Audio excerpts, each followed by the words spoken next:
नमस्ते दोस्तों, मैं डॉक्टर अजय शास्त्री आपके बीच में फिर उपस्थित हूँ एक ऐसे रोग को लेकर जो आपके जीवन शैली से जुड़ा हुआ है।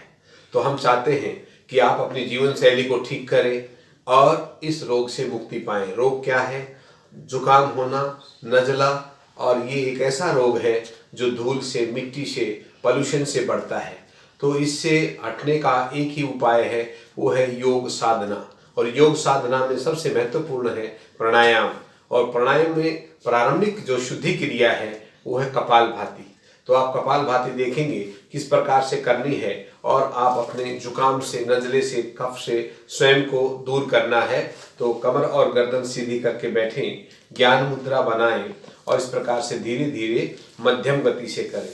ध्यान रहे, जिनको हाई बीपी की शिकायत है वो इसको तीव्र गति से ना करें, लेकिन जो स्वस्थ हैं, केवल नज़ला जुकाम रहता है, कफ बनता है, तो उस प्रकार से ये सभी मिलकर ये अभ्यास करें। फर्स्ट, प्राणायाम करने से पहले कपालभाति, जैसे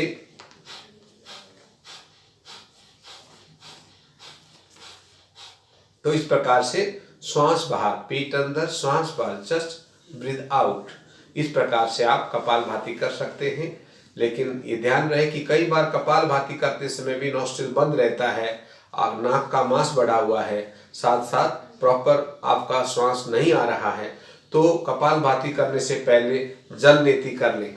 एक प्लास्टिक का लोटा, तांबे का लोटा, स्टील का लोटा ले लें, उसमें गर्म पानी डालें, उबला हुआ, उसमें हल्का सा नमक डाल लें। उस नमक डले हुए पानी के ठूठी वाले लोटे से राइट नोस्ट्रिल से लगाएं तो लेफ्ट से निकालें, और लेफ्ट से लगाएं तो राइट से निकालें। इस प्रकार से जल नीति कर लें। और जल नीति करने के बाद जो पानी बचता है उसको अच्छे से सुखाएं कपालभाति के माध्यम से, कि भाई जिससे कि अच्छे से ठीक हो जाए, अर्थात आपका पानी सूख जाए, नाक में जल ना बचे। नहीं तो वही बचा हुआ जल नज़ला जन्म कर देता है, नज़ला का जन्म ले लेता है।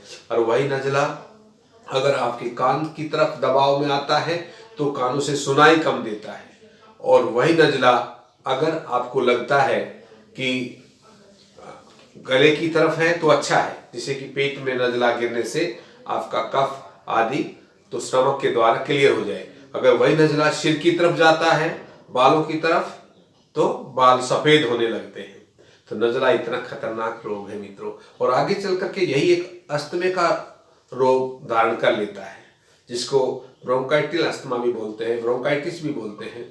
और आपके फेफड़ों के अंदर एक ब्रोंकाइस स्वेलिंग आने लगती है, और धीरे धीरे वो सर्दी के दिनों में, बदलते मौसम में कठिन हो जाता है कि आपको इससे कैसे बचें। बार बार अनेकों प्रकार के इन्हेलर यूज करते रहते हैं, अनेकों प्रकार के हम दवा लेते रहते हैं, लेकिन उसका एक स्वस्थ ज़्यादा अच्छा परिणाम नहीं आता, स्थायी परिणाम नहीं होता। स्थायी परिणाम तो कपालभाति से होगा और जल नीति से होगा।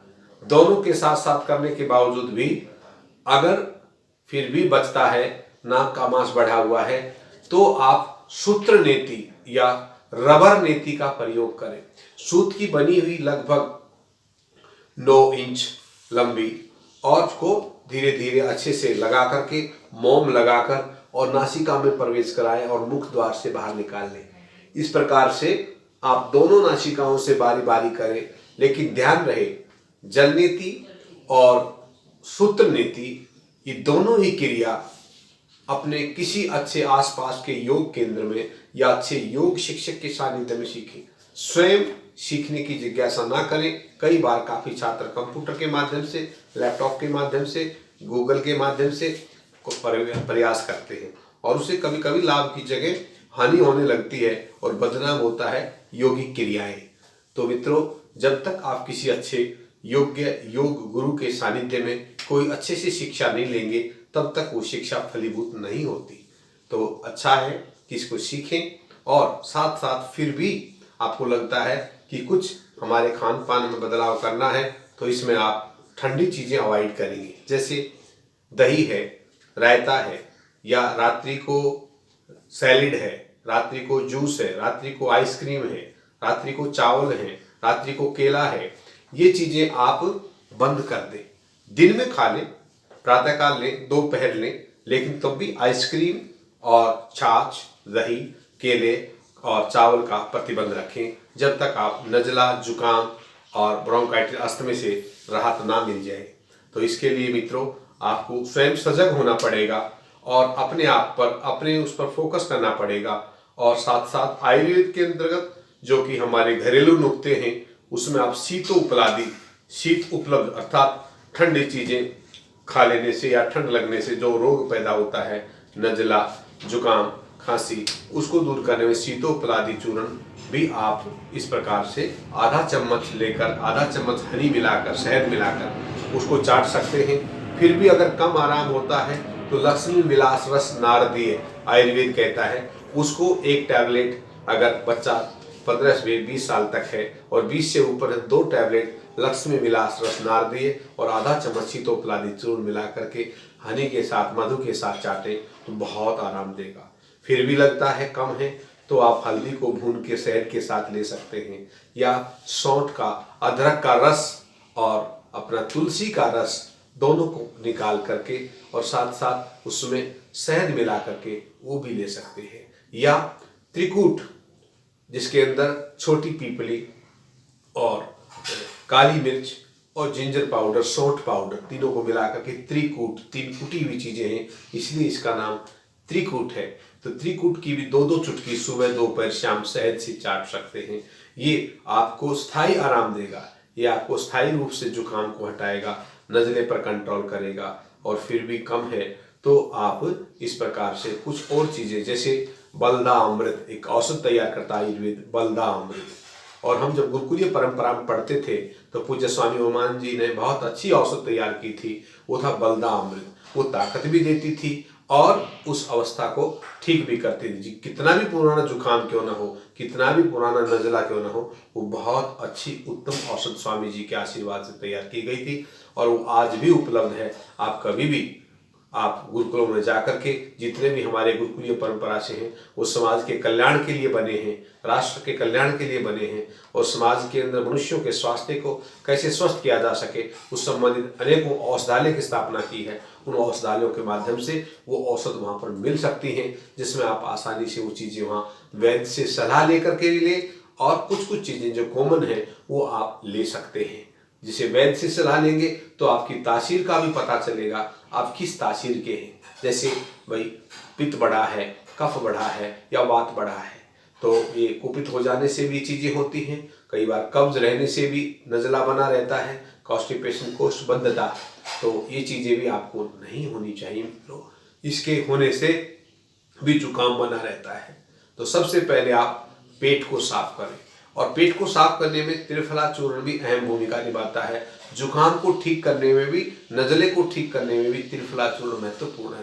त्रिफला, 3 फल मिलकर के जो बने हैं, विविध की, हरित की और आमल की, आयुर्वेद में कहा, अर्थात हरड़, बहेड़ा और आंवला, ये तीनों चीज मिलकर के बराबर मात्रा में ये हल्का सा जो कूट अर्थात मोटा सा बना करके इसको रात्रि को 1 चम्मच गर्म पानी से या गर्म दूध से सेवन करें तो ये आपको प्रातः अच्छे से पेट को साफ करेगा। जैसे आप खाने का बर्तन साफ करते हैं उससे सुंदर अपना पेट साफ करेगा आपको।